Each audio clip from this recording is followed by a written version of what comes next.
L'archétype pour développer une identité mature d'homme.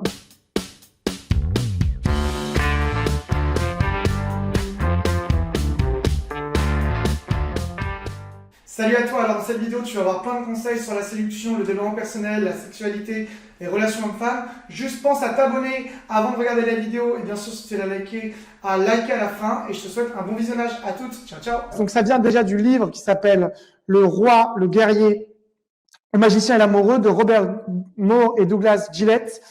Et en fait, le but, c'est de développer un modèle de personnalité. Alors, quand on parle d'un modèle de personnalité, je voudrais d'abord vous donner mes objectifs par rapport à ce webinaire. Mes objectifs, c'est que vous développez, grâce à ce webinaire, une part masculine qu'on appelle l'animus chez Carl Gustav Jung, plutôt que féminine, l'anima. Pourquoi ? Parce que on est dans une société où on nous pousse de plus en plus les hommes à développer notre part féminine, et en soi, c'est pas une mauvaise chose. Mais quand on développe trop sa part féminine, des fois, comme dit Carl Gustav Jung, le problème vient de que la part féminine se développe au détriment de la part masculine.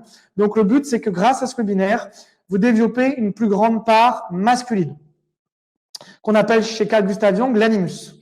Et enfin, ça va vous permettre de développer une identité et votre caractère, c'est mon but en tout cas, et ça va vous faire réfléchir sur vous pour que vous compreniez mieux au niveau de vos paradoxes, de vos blocages.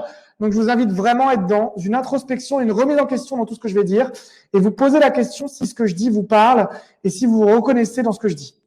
Alors déjà, on va tout de suite un tout petit peu introduire le concept. Le masculin, ça ne veut pas dire l'homme et le féminin, ça ne veut pas dire la femme. Et quand Carl Gustav Jung parle de tout ça, bien sûr, il nous parle de part de nous-mêmes. Et le but, c'est de développer plus de masculin. Mais si on fait trop de masculin, c'est pas bon non plus. Mais comme on est dans une société et que vous êtes, pour la plupart ici, parce que vous n'avez peut-être pas suffisamment, selon moi, développé une identité masculine mature, on va voir aussi la notion de mature chez Carl Gustav Jung, et ben le but, c'est vraiment de développer cette part-là. Alors, 4 archétypes chez Jung qui s'appellent l'homme instinctif, qu'on a dans ce livre, roi, guerrier, magicien, amoureux, appelé le guerrier, la part instinctive. Donc, c'est pas exactement le même titre chez Carl Gustav Jung. L'homme charmeur, qu'on va appeler l'homme amoureux. L'homme d'autorité, qu'on va appeler le roi. Et l'homme sage, qu'on va appeler le magicien. Alors, il y avait une question qui m'avait été posée sur les parts féminines. Et en fait, ça s'appelle l'anima, pas l'animus.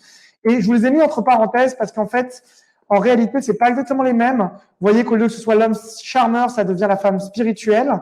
Au lieu que ce soit l'homme d'autorité, ça devient la femme d'action. Et en fait, Carl Gustav Jung sépare complètement le masculin du féminin dans le sens où les archétypes féminins ne représentent pas la même chose.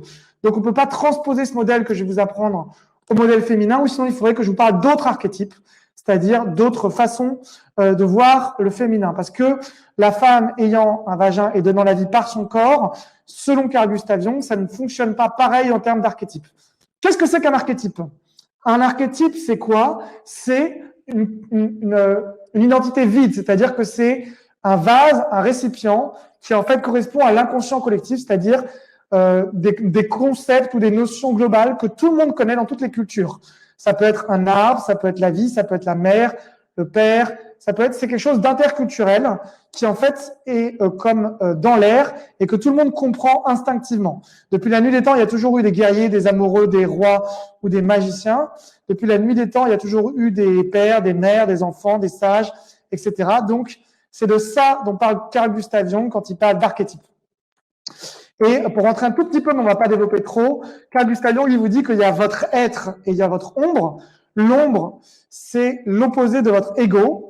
Et en fait, votre être profond, c'est qui vous êtes, c'est votre identité.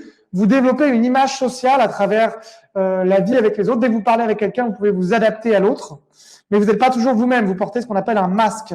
Et lui, il appelle ça la persona. Le masque que vous portez, le rôle social que vous jouez, c'est la persona.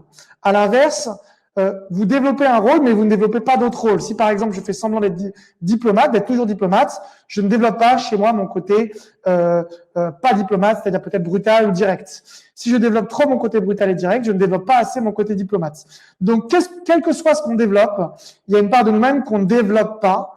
Quel que soit ce qu'on veut être, on ne développe pas ce qu'on ne veut pas être. Et donc, du coup, ce qu'on ne veut pas être, c'est notre part d'ombre. Parce que selon Carl Gustav Jung, on est tout à la fois. On est à la fois timide et en même temps extraverti, on est à la fois gentil et méchant, on est à la fois, donc il n'y a pas de dualité, c'est un modèle non duel, ça veut dire qu'on est tout à la fois. Et quand on développe une personnalité, on va souvent développer une personnalité au profit d'une autre. C'est-à-dire qu'on va développer des qualités, mais au profit d'autres qualités.